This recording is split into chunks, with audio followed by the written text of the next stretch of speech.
मंगलाचरण करेंगे। एक सेकंड।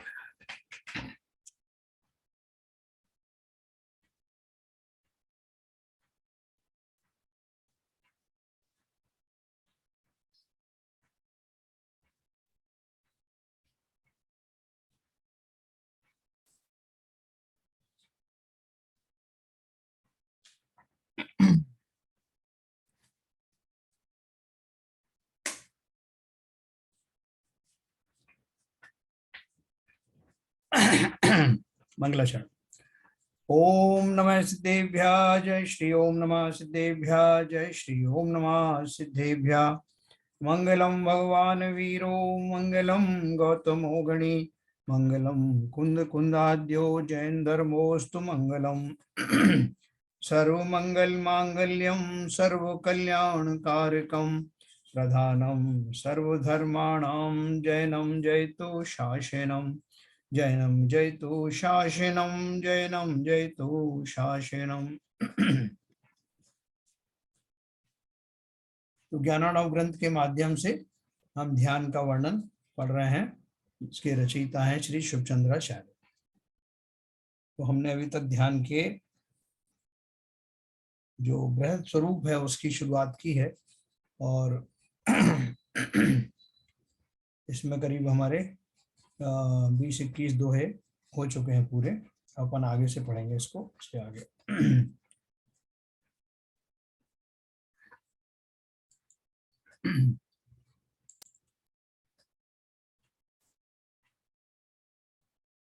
अपन पढ़ रहे थे कि जो 3 तरह के लोगों के बारे में अपन ने पढ़ा। एक तो पढ़ा कि जो गृहस्थ आश्रम में रहने वाले जो लोग हैं उनको क्या मुनियों वाला मुनियोचित ध्यान सिद्ध होना संभव है। तो उसका उत्तर आया कि नहीं। तो उसके कारण भी आए कि क्यों नहीं पॉसिबल। दूसरा हमने ये पढ़ा था कि जो अन्य मत वाले जो जीव हैं, जो मुनि भी हैं, उनके साधु संत हैं, जो गृहस्थी अवस्था छोड़ देते हैं, क्या उनको ये ध्यान की सिद्धि संभव है। तो उसका उत्तर भी ना में आया। तो वो ना में क्यों आया उसका थोड़ा विस्तार उन्होंने दिया है। तो ये अपन पढ़ते हैं। देखो 19 नंबर का अपन ने कल पढ़ा था।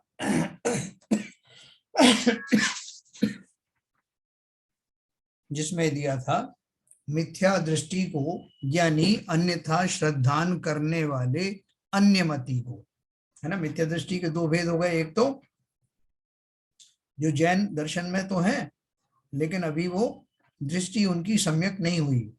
एक तो वो थे, उनमें तो फिर भी जो है उसके चांसेस हैं, क्योंकि वो मिथ्या दृष्टि से कभी भी सम्यक दृष्टि हो सकता है। तो उनके पास इस तरह के साधन है, इस तरह का चिंतन है।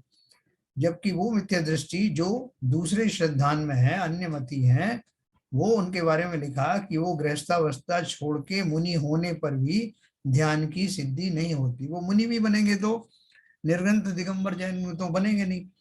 तो वो जिस तरह के बनेंगे उसमें उनका श्रद्धान दूसरी प्रकार का होने से उन्होंने लिखा क्योंकि वे पूर्वापर विरुद्ध पदार्थों के स्वरूप में समीचीनता यानी सत्यता मानने वाले हैं।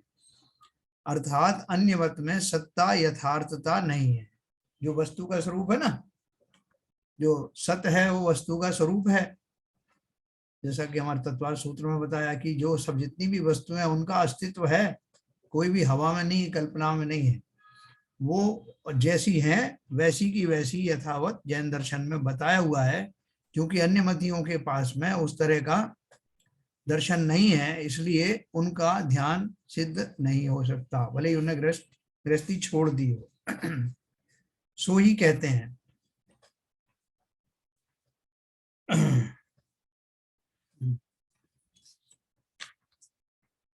किंचा पाखंडिनः सर्वे सर्वथे कांत दूषिता अनेकांतात्मकं वस्तु प्रभवन्ति न वेदुतुम। सब ही अन्यमति पाखंडी सर्वथा एकांतता से दूषित हैं और वस्तु का स्वरूप अनेकांतात्मक है, अतः उनके यथार्थ स्वरूप को जानने में असमर्थ हैं। क्योंकि उनके पास ऐसा टूल नहीं है कुछ भी। तो वो वस्तु को या तो यथार्थ मानते हैं या मतलब एकांतवाची मानते हैं, उनके एक एक ही गुणों को विस्तृत मानते हैं और दूसरी जो गुण है उन गुणों का ना तो उन्हें मालूमात है ना उसकी चर्चा होती है। तो इसलिए हमारे यहाँ जो शाद्वाद नाम का जो शैली है, वो शाद्वाद के फलस्वरूप हम वस्तु के अनेक गुणों को एक साथ कहने में समर्थ हैं, जो कि वो नहीं है। तो शाद्वाद के जाने बिना विरोध आदि दूषणों का परिहार उनसे नहीं किया जा सकता। शाद्वाद नहीं है तो वो चकरा जाते हैं। कोई उनसे बोले कि साहब वस्तु हम आप तो कभी बोलते हो कि ये नित्य है, कभी बोलते कोई बोलता है अनित्य है। हम तो जो मनुष्य है जैसे आप नित्य बोलते हो वो मर जाता है तो वो अनित्य हो गया ना, नित्य कहाँ है। ऐसे बहुत सारे उनको शंकाएं आती रहती हैं और उनके पास ऐसी व्यवस्था या शाद्वाद की शैली नहीं है जिससे वस्तुओं के अनेक गुणों को क्रम से या एक साथ बताया जा सके। तो हमारे पास में वो टूल है। फिर और अगला बात कही उन्होंने 21 नंबर पे, कोई कोई तो नित्यताम केचिदा चक्षु केचिच्चा नित्यताम खलाः मिथ्यात्वान्नैव पश्यन्ति नित्या नित्यात्मकम जगत।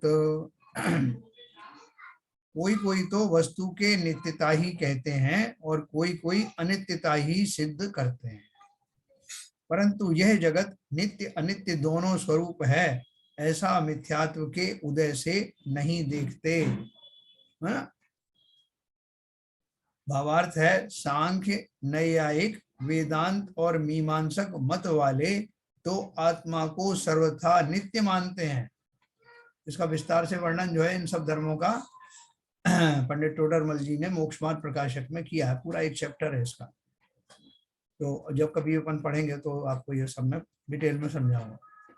तो क्या व्यवहार है, सांख्य एक मत है, नैयायिक वेदांत और मीमांसक मत वाले तो आत्मा को सर्वथा नित्य तथा जगत को अविद्यादि के विलास से विभ्रम रूप अनित्य मानते हैं।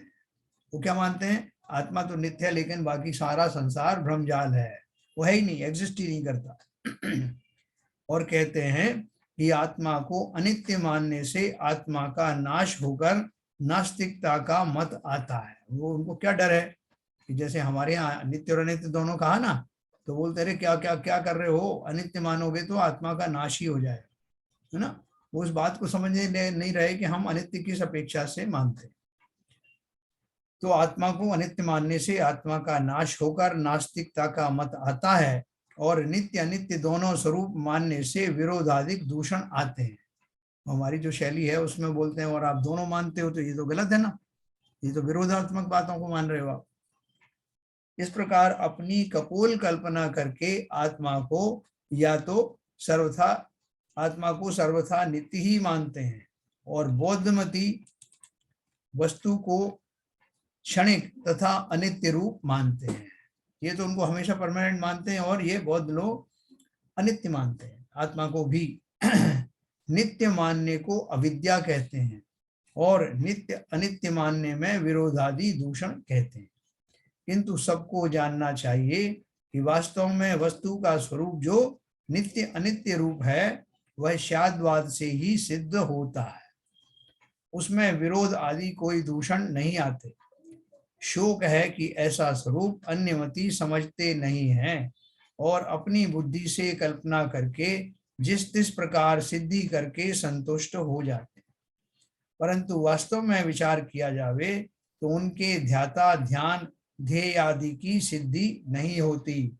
इस कारण उनका कहना सब प्रलाप मात्र जानना चाहिए, है ना। इन्होंने बहुत संक्षेप में वो बात अपनी कह दी है जो वहाँ मोक्ष मार्ग प्रकाशक में बहुत डिटेल में दिया है।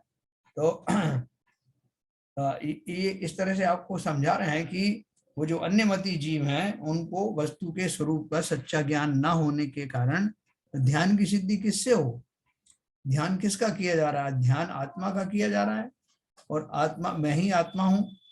तो उस आत्मा का जब तक हमें स्वरूप भली भांति मालूम नहीं होगा तब तक हम उसमें ध्यानस्थ कैसे होंगे। तो बोल रहे हैं कि ये जो अन्यमति हैं उनको तो आत्मा का जैसा स्वरूप हमारे यहाँ बताया कि अनंत गुणों की खान है। गुण कौन कौन से होते हैं गुणों की परिभाषा क्या है, वो गुण अब तक क्यों नहीं निखर के आए हैं, जो ध्याता है, ध्यान करने वाला है, वो वर्तमान पर्याय में कैसा है, और जिसे ध्यान किया जा रहा है वो ध्यान किया जाने वाला तत्व कैसा है। ये सब बारीकियां उनको नहीं मालूम। ना मालूम होने के कारण अब वो ध्यान किसका करें, जिसका भी करेंगे वो नियम से गलत होगा। तो इसलिए उन्होंने ये दिया। अब 22 नंबर में भी और आगे दिया इसी बारे में। 22 नंबर देखो, ये सब पढ़ करके आपको अपने दर्शन के ऊपर में बहुत बहुमान आएगा। कि जो चीज आपको बताई जाती है आचार्यों के माध्यम से, वो ऐसी वस्तु का कहीं भी उल्लेख दूसरे अन्य मतियों को तो है ही नहीं। और हमारे मत में भी जो मिथ्या दृष्टि जीव हैं वो वहां तक पहुंच ही नहीं पाते ना। अब मैंने आपको जैसे मिथ्या दृष्टियों की बहुत सारी लंबी सीढ़ियां बताई। अगर हम उनसे ऊपर नहीं उठ गए होते तो आज हम ये नहीं पढ़ रहे होते। हमको न केवल ये एक्सेसिबल है, बल्कि हम उस बात को अप्रिशिएट कर पा रहे हैं, समझ पा रहे हैं कि वो अन्यमति क्यों नहीं समझ पाते हैं, उनको ध्यान का स्वरूप ध्यान क्यों नहीं हो सकता है, और जो हमारे मतावलंबी हैं उनको भी, जो मिथ्या दृष्टि है उनको भी क्यों नहीं हो सकता।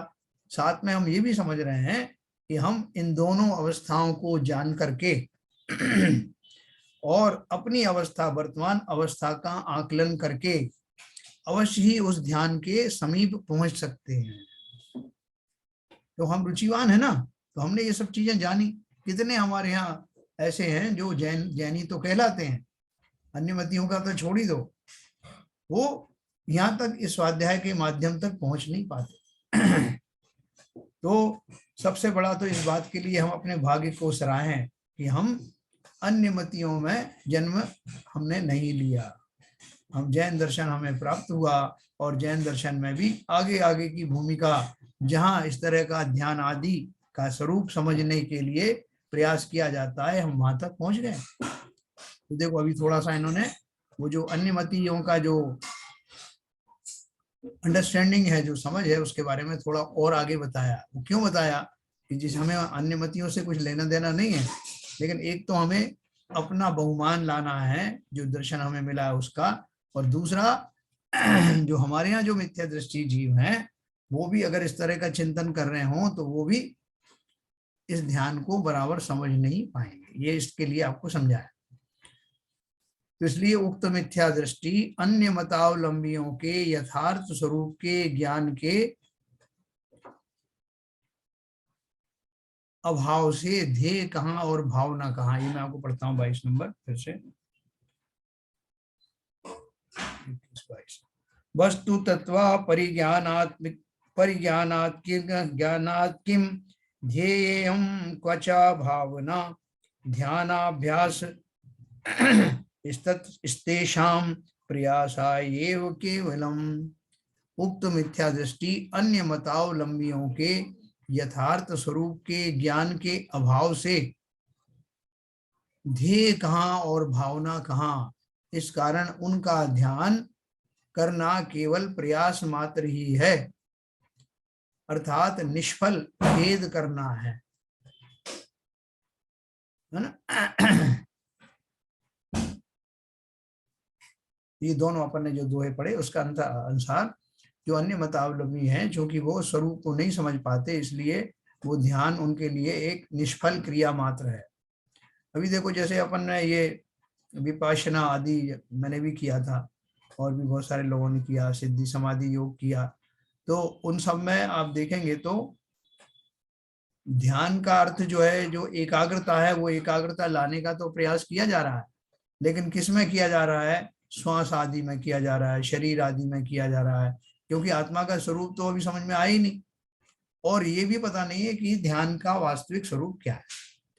तो इसलिए जो अन्य मतियों के, जैसे ये विपश्यना वगैरह है, ये बौद्ध मतियों का है, और भी था, और जो और ध्यान जो कराए जाते हैं उनमें खाली वो इतना कोशिश करते हैं कि वो जो अपना उपयोग है, जो अटेंशन है, वो इधर उधर ना भाग करके अपने शरीर के ऊपर या किसी काल्पनिक ईश्वर के ऊपर लगाने की प्रयत्न किया जाता है। लेकिन वास्तव में आत्मा का जो ध्यान है, स्व का जो ध्यान है, उसका स्वरूप ज्ञात न होने के कारण उन्होंने बोला कि ये सब निष्फल और खेद मात्र है। हमें उस टाइम चूंकि रिलैक्स हो जाते हैं उस बहाने से तो अच्छा लगता है, लेकिन वो उन मुनियों के ध्यान जैसा नहीं है जिन्हें कि मोक्ष को प्राप्त करना। उक्तम च ग्रंथांतरे, अभी आगे पन्नी पढ़ेंगे। शतमाशीतं प्रथितं क्रियाविदाम वादिनां प्रचंडानां चतुरधिकाशीतरपि प्रसिद्धमयसां विपक्षाणां षष्ठिर्विज्ञानविदां सप्तसमेता प्रसिद्धबोधानां द्वात्रिंश द्वैनिके दैनिका भवन्ति सर्वे प्रवादविदः। प्रचंड क्रियावादियों के तो विस्तार रूप 180 भेद हैं। ये सब अन्य मतियों के बारे में बता रहे हैं। प्रचंड क्रियावादियों के तो विस्तार रूप 180 भेद हैं और उनके विपक्षी अक्रियावादियों के 84 भेद प्रसिद्ध हैं, तथा प्रसिद्ध है ज्ञानवाद जिनका, ऐसे ज्ञानवादियों के 67 भेद हैं और विनयवादियों के 32 भेद हैं। इस प्रकार 363 प्रकार के मत आदिनाथ स्वामी के समय में ही थे, जो उन्होंने मारीच के जीव ने चलाए थे ना, 363 प्रकार के मत, और अब तो इनके प्रभेद अनगिनती हो गए हैं और होते ही चले जा रहे। इन मतों का विशेष वर्णन गोमटसार ग्रंथ से जानना। गोमटसार ग्रंथ की टीका पंडित टोडरमल जी ने की है, तो वो उसमें से जान लें, या मोक्ष मार्ग प्रकाशक में भी कुछ मिल जाता है मसाला। 363 प्रकार के ये मत चलाए थे ना उन्होंने, अलग अलग, किसी ने वस्त्र धारण कर लिए, किसी ने माला टांग ली, किसी ने चर्म क्या बोलते हैं वो छाल वगैरह के वस्त्र पहन लिए, वृक्षाल आदि पहन लिए। ऐसे करके लोगों ने अपने आप को थोड़ा सुपर बताने के लिए अपने अलग से मत चला दिए। आज भी दिगंबरों में तो कुछ है ही मत, 20 पंथी 13 पंथी और कुछ एक पंथ और चल गया बीच में भाई। उसके अलावा श्वेतांबरों में तो हर एक साधु, हर आचार्य का एक अपना पंथ है, जिसमें कुछ कुछ उन्होंने डेविएशन के साथ में अपना अलग बना दिया। तो यही बोल रहे हैं, इन मतों का विशेष वर्णन गोमटसार आदि से जानना। अब तो इनके प्रभेद अनगिनत हो गए हैं ना। उसका कारण क्या है कि जिसको जो अच्छा लगता है वो उसको मान लेता है बीच में। मुख्य रूप से तो एक तो पूजा पद्धति में लोग भेद डाल देते हैं कि साहब ये चढ़ाते हैं, हम वो चढ़ाएंगे, हम मुंह के पट्टा लगाते हैं, ये ऐसा करते हैं, ये जनिंद्र की प्रतिमा का श्रृंगार करते हैं, हम श्रृंगार नहीं करते। फिर और उसके अलावा फिर भेद आता है उनके चिंतन में। ये जो 363 मत है उनमें कोई तो भगवान जी को भोग लगाते हैं कि भगवान भी भोजन करते हैं, कबला आहार करते हैं, कोई तो किसी तरह करते हैं, कोई उनके परिधान चेंज करते रहते हैं, ऐसे बहुत सारी चीजें हैं। तो देखो ये सारे भ्रम करने वाले, भ्रमित करने वाले हैं और इनसे ध्यान की सिद्धि नहीं हो सकती, इसलिए विशेष तौर से हमें बताया गया है।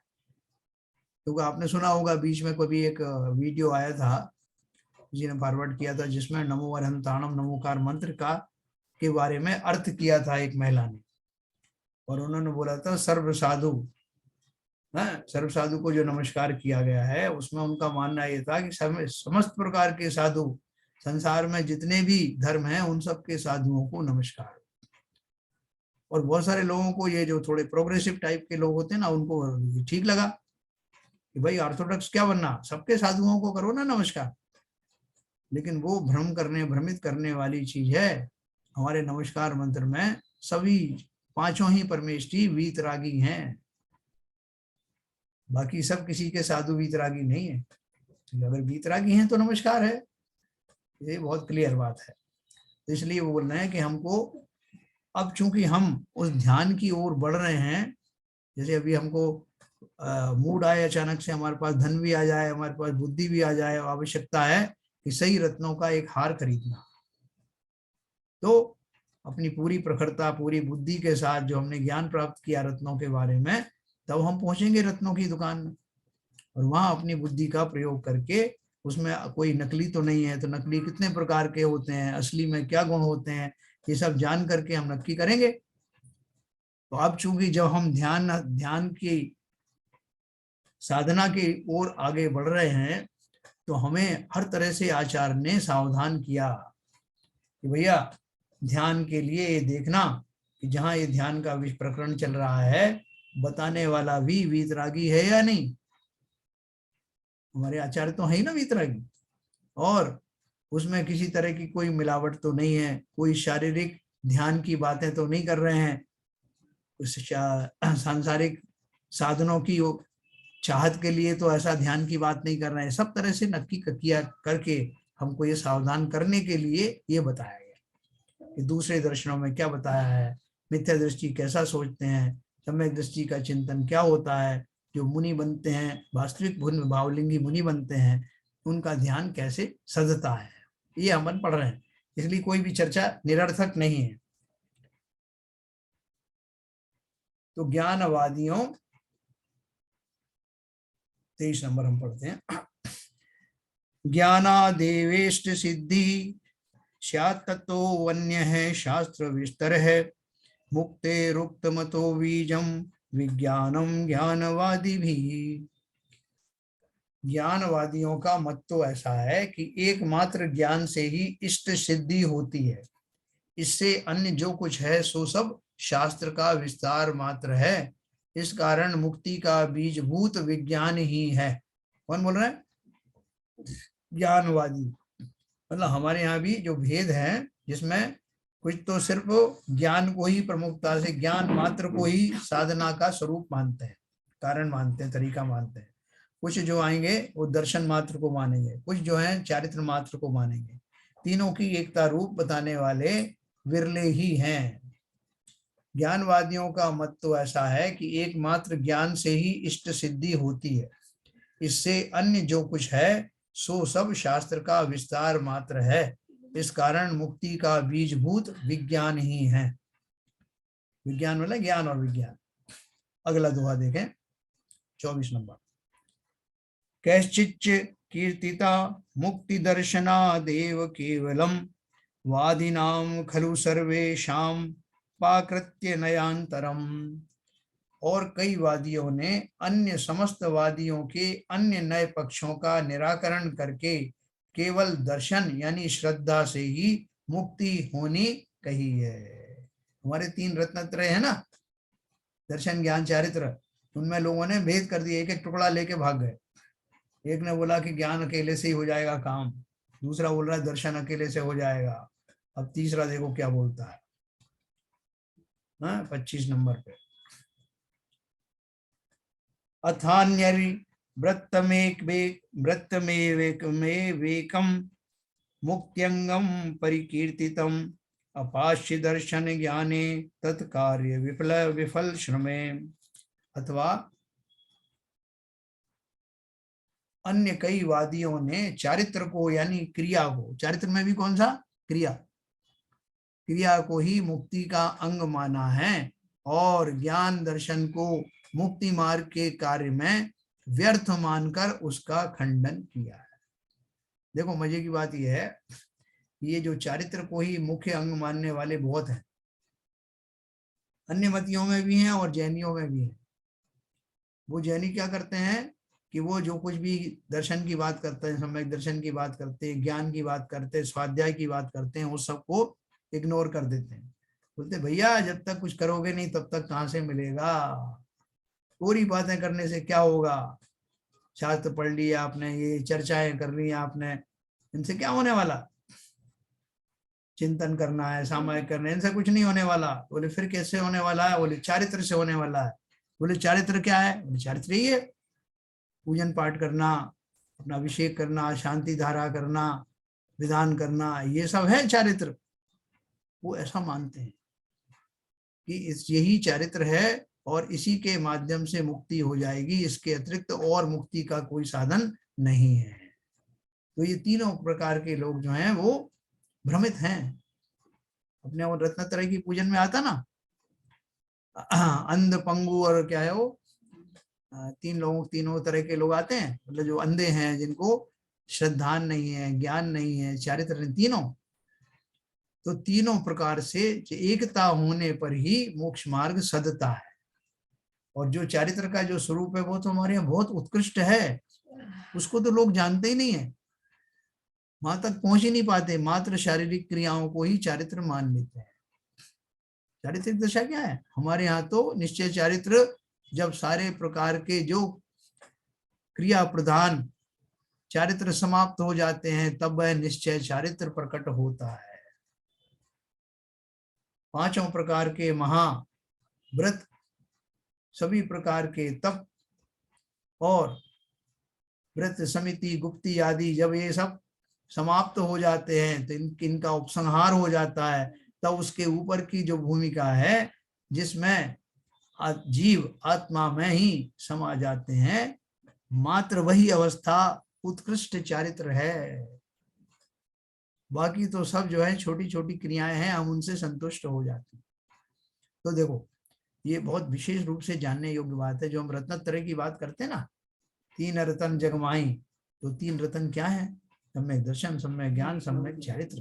तीनों की एकता पूर्वक ही मोक्ष मार्ग साधा जाता है। तो अथवा कई अन्यवादियों ने चारित्र को ही मुक्ति का अंग माना है और ज्ञान दर्शन को मुक्ति मार्ग के कार्य में व्यर्थ मानकर उसका खंडन किया। 26 नंबर का पढ़ेंगे। विज्ञान आदि त्रिवर्गे अस्मिनन्द्वे द्वे इष्टे तथा परैः स्वसिद्धांतावलेपेन जन्म संतति शांति शातने। और कितने ही वादी अपने सिद्धांत के गर्भ से संसार की संतति के नाश की परिपाटी में विज्ञान यानी दर्शन, विज्ञान दर्शन यानी श्रद्धान और चारित्र, इन दोनों में से दो दो को इष्ट कहते हैं। पहले वाले तो एक एक को कह रहे थे, अब दूसरे बोल रहे हैं नहीं साहब दो से काम नहीं, एक से काम नहीं चलेगा, दो तो कर लो। तो उन्होंने दो फिट कर लिए अपनी इच्छा के अनुसार। अर्थात कोई तो दर्शन और ज्ञान को ही मानते हैं, किसी ने दर्शन और चारित्र ही माना है, और कोई ज्ञान और चारित्र को ही मानते हैं। इस प्रकार से तीन प्रकार के वादी हैं। ये आपको पहली बार सुनने को मिला होगा कि ऐसे ऐसे भी लोग हैं जो उन रत्नों में से भी एक एक रत्न ले भागते हैं और उनकी व्याख्या अपने हिसाब से करते हैं। जो एक एक रत्न लेके भाग रहे हैं उनको वास्तव में रत्नों की समझ ही नहीं है। तो ये भली प्रकार से हमको क्यों समझाया जा रहा है? क्योंकि अब हम पूरी तरह से ध्यान के मार्ग में जाने वाले हैं, इसलिए उसमें आसपास जो कुछ भी घटित हो सकता है, जहां जहां हम भ्रमित हो सकते हैं, उसके बारे में आचार्यों ने खुल करके बताया कि भैया आप ऐसे, कोई आपको ऐसे भी मिल सकते हैं जो आपसे कहेंगे ऐसा है, तीन तीन के चक्कर में मत पड़ो, दो से ही काम हो जाएगा। वो एक तो एक ही के लेके भाग रहे थे, तो बोले हम आपको डिस्काउंट दे देते हैं, तीन के चक्कर में मत पड़ो, दो से हो जाएगा। तो ये दो का कॉम्बिनेशन आपको बताया है ना। अब मैं आपको एक और पढ़ूंगा, उसके बाद अपन समाप्त करेंगे क्योंकि आज सबकी मीटिंग है। एक एकम चत्रिभिर्नष्टम द्वे द्वे नष्टे तथा अपरैः त्रयम न रुच्यते अन्यस्य सप्तैते दुर्दशः स्मृताः। इन वादियों में तीन वादियों ने तो एक एक को नष्ट किया और तीन वादियों ने दो दो को नष्ट किया। इसके अतिरिक्त एक को या तीनों ही, एक को ये तीनों ही नहीं रुचते। इस प्रकार मिथ्यामतियों के 7 भेद हो गए हैं। एक तो एक को नष्ट कर दिया, तीन वादियों ने दो दो को नष्ट कर दिया, 3 और 3 6, और एक ऐसा है कि जिसने तीनों ही को नहीं माना। मतलब ये इस तरह के 3 दर्शन हैं। ऐसे मिथ्यामतियों के 7 भेद हुए। वो 3 वादी जो है, मतलब एक ही वादी की नहीं, 3 तरह के, उनमें अलग अलग तरीके से उन्होंने उसको माना, इसलिए वो 3 अलग हैं। दूसरे 3 अलग हैं जिन्होंने 2 माने, 2 भी अलग अलग तरीके से माने। तो भावार्थ है, जिसने दर्शन और ज्ञान 2 को ही मोक्ष का मार्ग माना, उसने तो एक चारित्र को नष्ट कर दिया। जिसने ज्ञान और चारित्र माना, उसने एक दर्शन को नष्ट किया, और जिसने दर्शन और चारित्र ये 2 माने, उसने एक को नष्ट किया।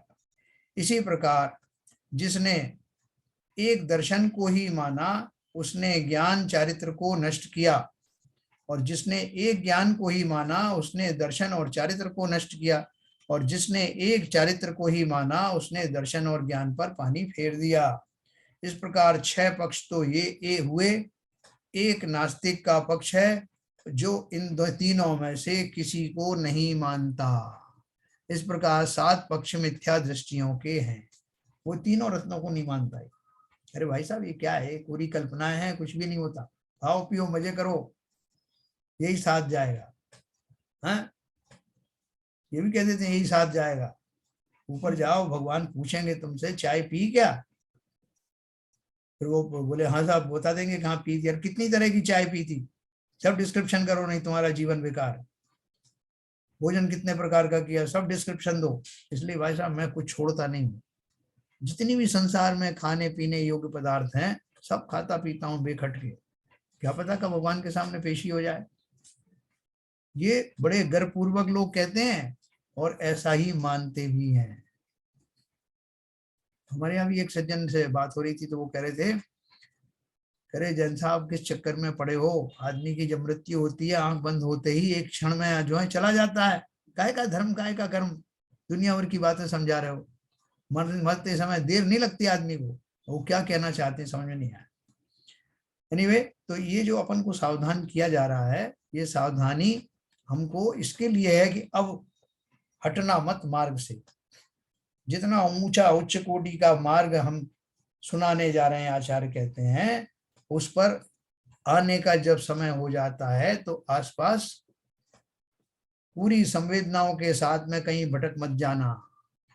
वो कौन बनेगा करोड़पति में वो क्वेश्चन करता ना, कब आ रहा है आपके पास 7.5 करोड़ का प्रश्न। ये प्रश्न ऐसा है कि आप हल्के में मत लेना, आपको आता है तभी अटेम्प्ट करना। लाइफ लाइन सब समाप्त हो गई हैं तो पूरा कंसंट्रेशन के साथ इस प्रश्न का उत्तर खोजना। हम सब अब वहां तक पहुंच गए। हमारे अब वो 7.5 खत्म हो गए, वो शनि के 7.5 वगैरह। तो अब जिस मार्ग पर हम आ रहे हैं हमें चुन करके लाया गया है, मान के चलना। प्रकृति ने ऐसे चुनिंदा व्यक्तियों को ही इतनी सामर्थ्य दी है जिनका मोक्ष मार्ग निकट है, उन्हें ही ध्यान का ये स्वरूप सुनने को मिल रहा है। और उस यात्रा में हम कहीं भटक ना जाएं, सब तरह के विकल्पों से हमको अवगत कराया गया है। उसी में ही हमको 7 तरह के 7 पक्षधारी मिथ्या दृष्टियों का स्वरूप बताया। अपने आप समझ लेना कि इन सब में कहीं हम तो नहीं है।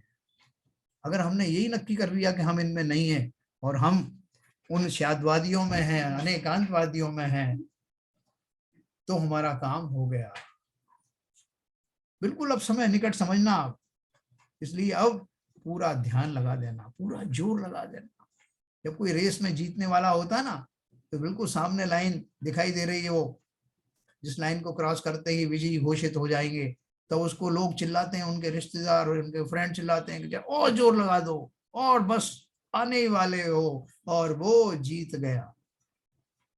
हम सब जीतने वाले हैं। तो इस जीत को ध्यान में रखते हुए अब हम किसी भी तरह से भ्रमित ना हो, इसका संकल्प लेना, इसकी प्रतिज्ञा करना। तो इस पे स्थापित करने के लिए अपन कल इसको जो है और अच्छे से पढ़ेंगे, जितना कुछ बचा इस चैप्टर में। और वो ध्यान की वो पराकाष्ठा है, उनको अवश्य ही छू लेंगे। भले ही हम अभी मुनि नहीं बन पाए हैं, और हो सकता है इस पर्याय में बन भी ना पाए, लेकिन हम सम्यक दृष्टि तो अवश्य बन सकते हैं। सम्यक दृष्टि बनते ही उस ध्यान का जो लेश है, अंश है, वो अवश्य ही हमारे जीवन में घटित होगा, जैसा कि ऊपर के दोहों में बताया। मैं आपको शेयरिंग बंद करता हूं, थोड़ा सा अपन चर्चा करेंगे। मीटिंग है ना।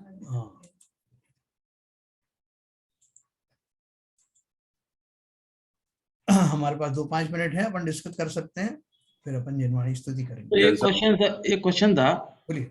यदि किसी को एक रत्न लेके भागा तो उसको कोई भी रत्न नहीं मिला ना? मतलब मिलेंगे तो तीनों ही मिलेंगे, नहीं तो एक भी सिद्ध नहीं होगा। अब बिल्कुल सही कहा आपने, मिला तो कुछ भी नहीं उसको, लेकिन ऐसा उसको लगा कि मैं एक भान स्वरूप रहता लेके है, भागा। भ्रांति रहती है उसकी। भ्रांति रहती है, क्योंकि वो जिसको तीनों नहीं मिले उसको एक भी नहीं मिला, आप सही कह रहे हो। क्योंकि उसकी कल्पनाएं जो है वो पूरी कल्पनाएं हैं, जिसने पूरा धर्म का स्वरूप नहीं समझा, अध कचरा है, वो तो और भी खतरनाक। रत्नत्रय का मतलब सर मेरा एक क्वेश्चन है, हाँ बोलिए। ये 19 नंबर दोहा है, हाँ उसके जरा खोल लीजिए आप जरा। 19 नंबर का, ओके। उसका जो सेकंड लाइन के जो शब्दों का विवेचन जरा कर देंगे। ओके। ओवरऑल आपने उसका अर्थ तो बता दिया, हाँ मगर जो पूरा सेंटेंस है उसके शब्दों का विवेचन समझ में नहीं आ रहा। हाँ, मैं आपको सुनाता हूँ। मिथ्या दृष्टि को यानी अन्यथा श्रद्धान करने वाले अन्य मति को गृहस्थावस्था छोड़कर मुनि होने पर भी ध्यान की सिद्धि नहीं होती, यही वाला ना। हाँ 19 नंबर ही है ना। हाँ 19 है। हाँ उसका नेक्स्ट सेंटेंस इसके आगे। क्योंकि वे पूर्वापर विरुद्ध पदार्थों के स्वरूप में समीचीनता यानी सत्यता मानने वाले हैं, अर्थात अन्य मत में सत्ता यथार्थता नहीं है। देखो वो क्या है, वो कह रहे हैं इसका उनको श्रद्धान क्यों नहीं होता, हाँ क्योंकि जो वस्तु का जैसा स्वरूप है वैसा वो नहीं मान पाते। ये जो शब्द दिए हैं उनका अर्थ क्या है? पूर्वापर विरुद्ध पदार्थों के स्वरूप में, यानी जो उन्होंने जो उनकी वस्तुओं के बारे में जैसा निर्णय ले लिया है, जैसी भ्रांति उनको हो गई है, वो उनकी भ्रांति को ही सही मानते रहते हैं, उसको वो पलट नहीं पाते। जैसे किसी ने आत्मा, अपन वो आगे डिटेल दिया ना, किसी ने अगर आत्मा को नित्य मान लिया तो वो नित्य ही मानता रहेगा, उसमें उन पर्याय अपेक्षा से बदलाव होता है नहीं होता, वो बिल्कुल मानने के लिए तैयार नहीं होते, बायस्ड हो जाते हैं, पूर्वग्रही बोलते हैं। पूर्वाग्रही हो जाते हैं। और जैसे उन्होंने किसी ने जो है आत्मा को अनित्य माना है तो वो अनित्य ही मानते रहते हैं। तो इसलिए वो उनको जो पदार्थों की जो गुण है, वस्तुओं के जो गुण हैं, वो भली भांति उनसे परिचित नहीं हो पाते। जो सत्य है वो समीचीन माने सत्य, पूर्वापर विरुद्ध पदार्थों के स्वरूप में समीचीनता से यानी सत्यता मानने वाले हैं। जैसे वो कहते हैं ना कि आप तो जो है वो आत्मा को नित्य भी मानते हो अनित्य भी मानते हो, तो ऐसा विरोधाभासी चीज मानते हो आप, तो हम इसको नहीं मानते। तो ये सारी चीजें जो है वो या तो नित्य मानेंगे या अनित्य मानेंगे, और दोनों को एकता को नहीं मानते। तो इस तरह से उनकी दृष्टि में वस्तु का अच्छा जो सही स्वरूप है वो कभी आता नहीं, तो नहीं आने के कारण उनको ध्यान कभी संभव नहीं।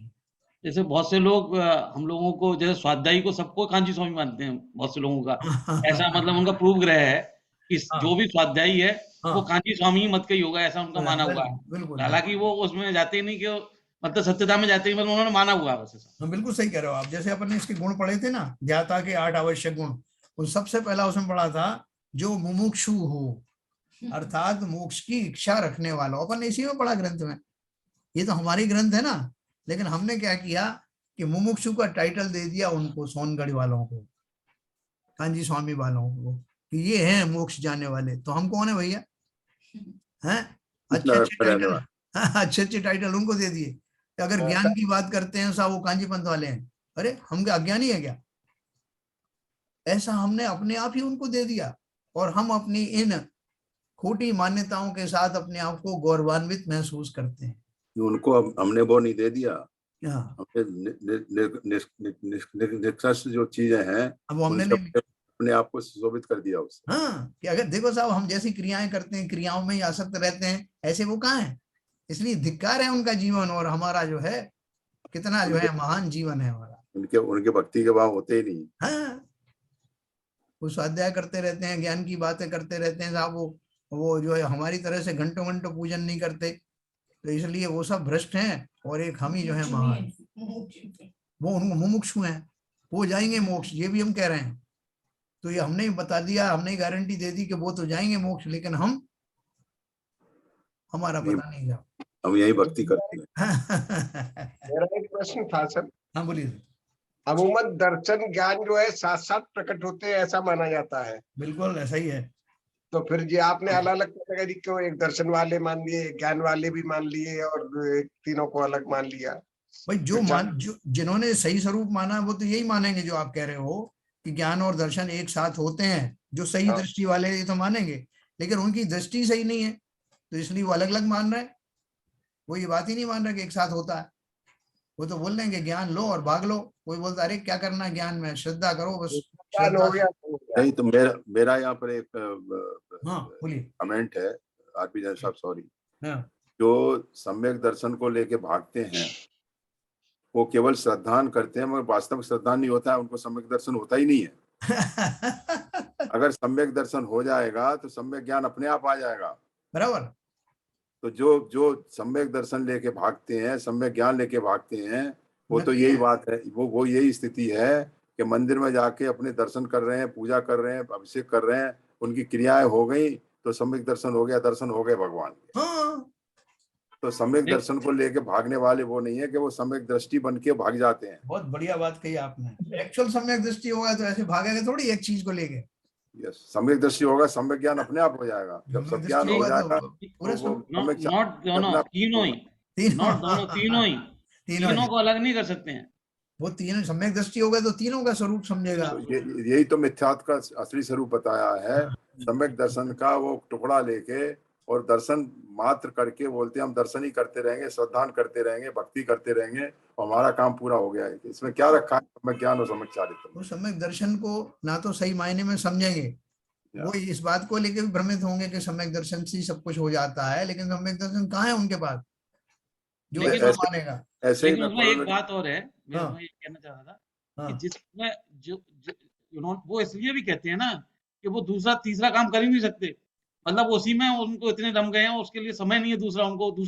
दूसरा यदि आपको ज्ञान में आके सम्यक दृष्टि बनना है तो बहुत सारे नियम संयम और बहुत सारे कुछ करने पड़ेंगे, वो करना नहीं चाहते, तो इसलिए फिर वो उसी को मान लेते हैं।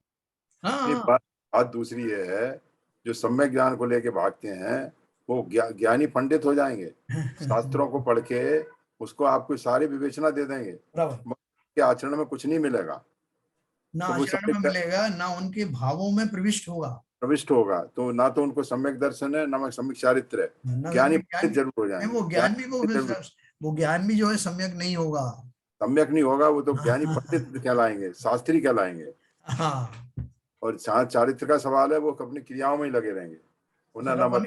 कल अपन इस टॉपिक को, आपको टॉपिक अच्छा लगा? सबको बहुत अच्छा लगा सर। तो कल अपन इसको और विस्तार से पढ़ेंगे, जो कुछ भी बचा है। सबको मीटिंग में जाना है, तो जरा जिनवाणी स्तुति करें।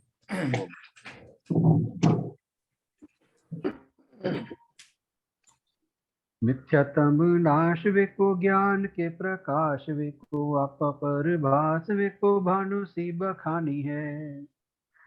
स्यों द्रव्य जान वेको बंध विधि भान वेको स्व पर पिछान वेको परम प्रमाणी है। अनुभव बताए वेको जीव के जताए वेको काहू न सताए वेको भव्य और आनी है। जहाँ तहाँ तार वेको पार के उतार वेको सुख विस्तार वेको यही जिनवाणी है। हे जिनवाणी भारती तो हे जपू दिन रहे, जो तेरी शरण गए सो पावे सुख चैन। जिनवाणी के ज्ञान से सूझे लोकालोक, सो वाणी मस्तक धरो सदा देते हैं धोख, सदा देते हैं धोख। जिनवाणी माता की जय।